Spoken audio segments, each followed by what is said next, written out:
I don't know what I'm saying. Some little YouTube insider for you guys.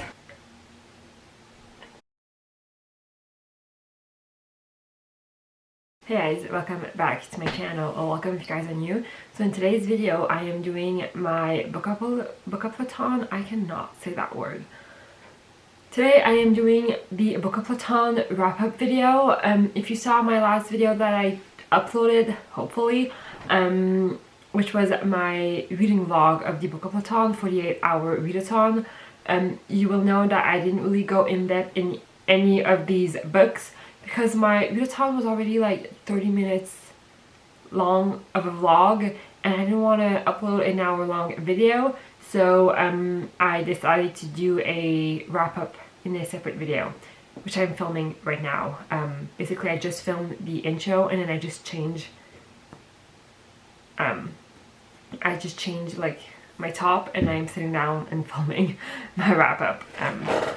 Some little YouTube insider for you guys. If you haven't seen my vlog yet, go check it out. It was a pretty fun vlog. I had a really great time in that Bookoplathon. I read 4 books. I made some waffles, like handmade from scratch waffles. It was a really fun readathon, so go check out my video. I know it's a long one, but I had really fun that weekend, so go check it out. So I ended up reading 4 books in the Bookoplathon, which is amazing. I feel like I read 4 books in 48 hours. I mean, there's a graphic novel and a pretty short book, but still for me it's kind of amazing. I ended up reading like 1,300 pages, I think. So I was really happy about my weekend reading, and I wanted to dedicate some time for each of these books because I read some amazing books this weekend. And I didn't want to just slap some information at the end of a video. I really wanted to take the time to talk about each and every one of these books because they were all really good. I think the lowest rating that I gave was 3.5 stars. So I have 1 3.5 stars, 2 4 stars, and 1 5 stars. Which, yeah, I had a really good reading weekend. So if you guys don't know, basically the Bookoplathon is based on the board game that Becca plays for her TBRs, which is based on the Monopoly game. And then you got the 2 first prompts at the beginning of the readathon, and then as the readathon went on, you would get the next prompts revealed to you. So the first 2 prompts were a book with a dark cover in a fantasy book, and I doubled up on each prompt, so I only had 4 books to read. So the first book that I read for the Bookoplathon was Black Sun by Rebacca Roanhorse. I had already started this book. I was about halfway through when the Bookoplathon started, and so I finished it on the Friday night, I think. And this book, guys, was amazing. I loved this book. It was so good.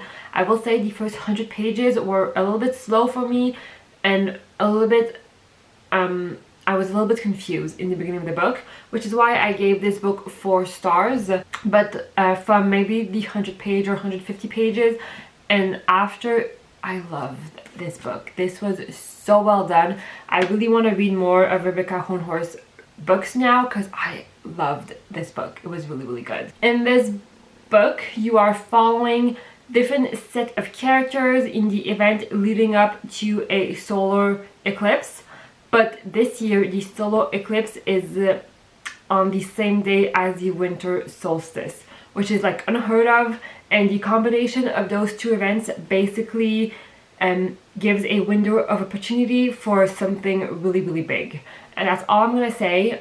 You are following different sets of characters, which in the beginning I was kind of confused on like who was who and what was their like connection, but it all is explained by the end and you totally understand everything by the end. There's like a character list in the beginning of the book, and honestly this kind of was a lifesaver for me. You are following Serapio, which is a young guy who basically his whole life was meant for this one event. I'll just say it like that, I guess. He was built and created for this one event. You are following Ciala, who she was really cool and I really like her. She's a teak in this book. They're kind of considered like they have magic abilities and they kind of think as the ocean as their like mother, and there's mermaid, and she was really cool. I really enjoyed her. I like her personality. She was really out there and outspoken, but it wasn't too in your face. I really liked her. Then you are following Narampa, who's the sun priest. And in the beginning of this book, basically there's kind of an attempt on her life, and that's the beginning of her story.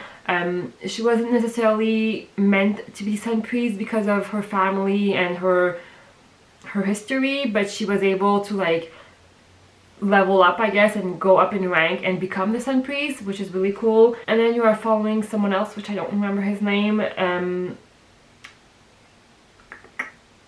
who's basically like this soldier who is brought back into the city when the all of the event with Narampa happens, but he kind of comes in later in the story.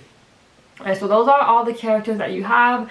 The characters in this book were all amazing, and they were all so different as well, which made it pretty easy to quickly know who you are following, since you are following all of these characters' points of view at some times. And there's also a jump in timeline as well, so that what's made it confusing for me in the beginning, because you're jumping from characters to characters and you're also jumping from like timeline as well. So in the beginning it was a little bit confusing, but by the end everything makes sense and everything was really good. So yeah, the characters were all good. It was probably one of my favorite things from the book, is all of the different characters, and all of their stories was really well made. I really liked it. I like all of the dynamic between the characters, and it was really good.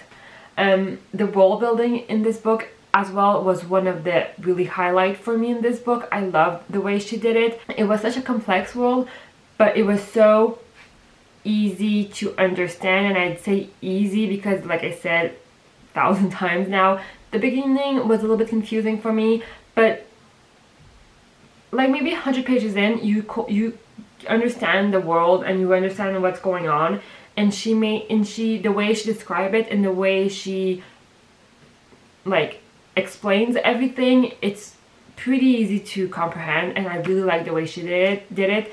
It's so complex and there's so much history, and I loved it. It was so good. This is a pre-Columbian's Americas basically, so it's kind of like the Mayan and the Aztec, I guess you would say. But yeah, the world building was really good. I really liked it. I guess the last thing I would talk about would be the storyline, which was really good. I really liked the way she did it.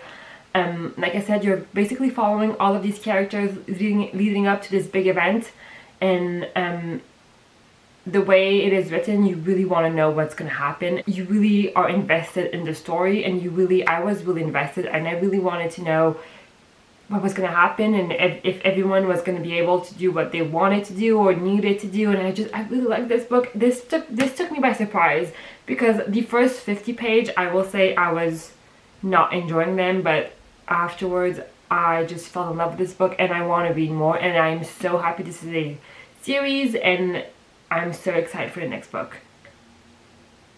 So I finished that book, and then I got a full night of sleep, which I was very happy about.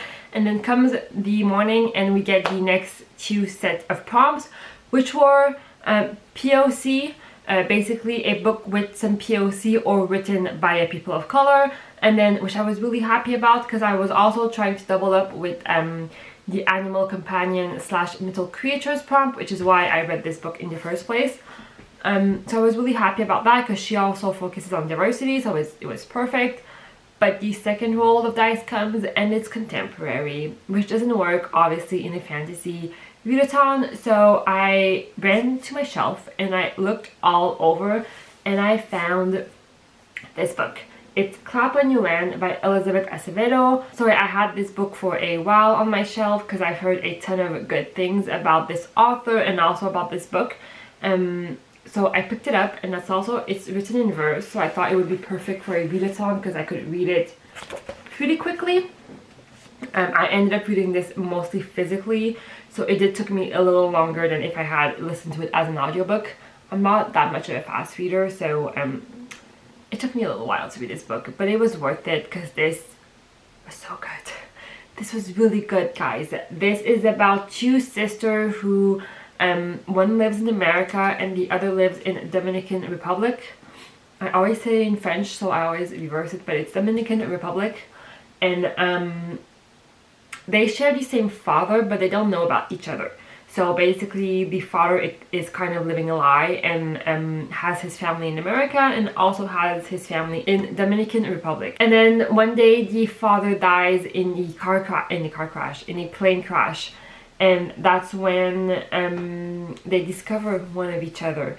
And it's kind of their story going through their grief and also resenting each other because, you know, their father was lying to them because of the other, but also they're the only one who kind of can relate to each other because they're going through the same thing and they have both lost their father.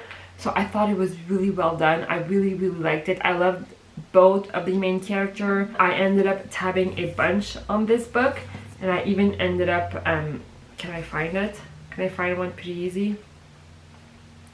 Obviously not. I even ended up like actually writing in the book, which I very rarely do. So I really liked it. This was so well done. It deals with grief, which I luckily, knock on wood, haven't really dealt with losing someone close to me. So I cannot really tell if this is accurate and well done, but I feel like it is, and I feel like it would be. It was a pretty sad book. I was in a good mood and pretty happy and upbeat during that weekend, and even then I felt like this book was pretty sad and pretty heartbreaking at some times. The writing style of the book is obviously what stands out for me because it is written in verse. I had read a few books like that. I read a few of Helen Hopkins' book. I liked them a lot, so I should read more of these books, but I really want to read the Poetics now, which I think is like her most popular book. Highly recommend this book if you're looking for a heartfelt, hard-hitting book. It was really good and I really enjoyed it, and I did not expect to like this book as much. This was another 4-star for me, and I ended up wanting to read it physically because I had the audiobook on Scribd and it was like 5 hours. I was like, it's perfect, it's only 2 hours and a half if I listen to it on 2x speeds. But I ended up wanting to read it physically because I really wanted to get immersed in the book, and I really liked it. It was really good. Highly recommend this book. And then 8 o'clock comes back, 8 o'clock at night, and then we got a first book in a series and a chance card, which the chance card was kind of confusing, but basically you had to pick up like a set amount of books that you really wanted to read, and then a set amount of, and then the same number of books that you kind of didn't necessarily want to read as much. You number them and then you pick a number at random, and that becomes your chance card. So if you saw my my vlog, you'll know that I really wanted to read Rune and Rising by Leigh Bardugo. That was like my top priority, and so I picked that. I picked Misery, I picked These Valiant Delight, and I picked Legendborn, and I numbered them, and then I ended up reading These Valiant Delight by Chloe Gong, which I was pretty happy about. It was not one of the books that I really wanted to read, but it was still fine, and this fits the animal companion / mythical creatures readathon as well, so it was kind of perfect. I have the really pretty Fairyloot edition with the pink sprayed edges. I'm not a pink kind of girl, but I really like this kind of pink. Anyways, this is marketed as a Romeo and Juliet retelling set in Shanghai's 1920s. In the beginning, when this book first came out, I had heard like some mixed feelings about it, and so I was kind of bummed and I wasn't really interested in it. But then as like the weeks and months went on, I guess, and more people read this book, people loved this book, and I was really intrigued and I was really wanted to read it, and I really liked it, guys. I gave this 3.5 stars. If you see my reading vlog, you'll know that the first 100 pages were rough for me, but I don't know if it's because at that point I had read so much I was just tired of reading, or if it's because I had problems getting into this book. I'm not sure. I really liked this book. I thought it was really cool. There was more politic in this book than what I expected, which is why I think I had problem going into this book. like getting into this book, I didn't expect as much politics in this book. But I mean, I guess I should have known, because basically this is about these two rivals gang, the two biggest gangs in Shanghai. And it's about the daughter of one gang and then the son of one gang, and that's the Romeo and Juliet aspect of it. So I should have known there would be more politics involved. But I just, once I made the switch in my mind, I ended up really liking this book. I'm not sure about the retelling aspect, I will say. There's a love story, but it's not super present, and it's not the main storyline in this book. I feel like there's so much more to this book than the love story. I guess they said it was a Romeo and Juliet retelling kind of to bring attention to this book, but it was very like faint. It was really not that much of a Romeo and Juliet retelling. It was really, really good. I will say for a YA book, there were some scenes in this book that were pretty graphic and pretty disgusting. Nothing crazy. I will say, I probably should have said that before.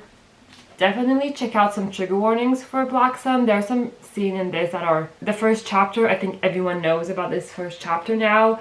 It's something. And then at the end there's like this one scene that was kind of disgusting. It wasn't super bad. I could still read it, but maybe check out some trigger warnings. I ended up really, really liking it. But definitely pick it up. It was really good. I ended up giving this 3.5 stars. And you get a little bit of the history of China in this book as well, which is kind of cool. This is her debut novel, which I feel like is a really good first novel. Like, I really, really liked it. It was really well done. The writing style, everything in this book I really liked. So definitely pick this book up if you want to. I'm sorry I haven't said a lot about this book, but I really liked it, and I will continue on with the series. I think this is a series. Hopefully it is. I don't know what I'm saying. Okay, so morning comes around once again, and we are given the last two prompts. And at that time, I hadn't finished this book yet, and I was not very far in. And then the last two prompts were set in the present time, and then a genre that you don't like, not one of your main genre. So I decided to pick Heartstopper by Alice Oseman. I kind of cheated a little bit and said that graphic novel was a genre. I asked on the Discord group and everyone said it was okay, so it's fine. So this is a really fun graphic novel. It's so precious. I loved this book. This is the 5-star of my weekend. It was so cute. I loved this book so much. It is about Charlie, who is this guy, and then he falls in love with him. What's his name again? Nick. He falls in love with Nick, but we don't know if Nick is gay or not, and it is so precious. I love this book. I read it super quickly. I think I read it in like an hour, not even. And he plays rugby. He's kind of like a manly man, so I think that's why he doesn't know if he is gay. And it was just so cute. I loved it so much. And this leaves on a cliffhanger, which I feel like for a graphic novel is kind of, I mean, I don't read that much graphic novel, but this leaves on a really good cliffhanger, and I really want to buy the next book now, but I'm on a book buying ban, so I can't really. There's only like specific books that I am allowing myself to buy, and this was not on my original list, so I can't buy it now. But I loved this book so much. This was such a cute book. Like, there's not too much to say about it because it's super short and it reads super quickly. The drawing is different than anything that I have read. It's super like simple but super cute and like cozy. I feel like that's like the perfect word. It's like cozy. I don't want to spoil anything, so I'm not going to talk about it. I want to talk about like this specific scene, but I don't want to. Go pick this book up, guys. If you were on a fence or anything, go pick it up. It was so good. I really enjoyed it. It was It was really cute. I really liked it. So those were all the books that I read this weekend. 4 books, which is a lot, and I'm really proud of myself. I'm gonna say I had 2 full nights of sleep. Have you participated in the Bookathon, readathon? Let me know, and let me know what books you have read. And that's pretty much it. I hope you guys enjoyed, and I will see you guys in the next video.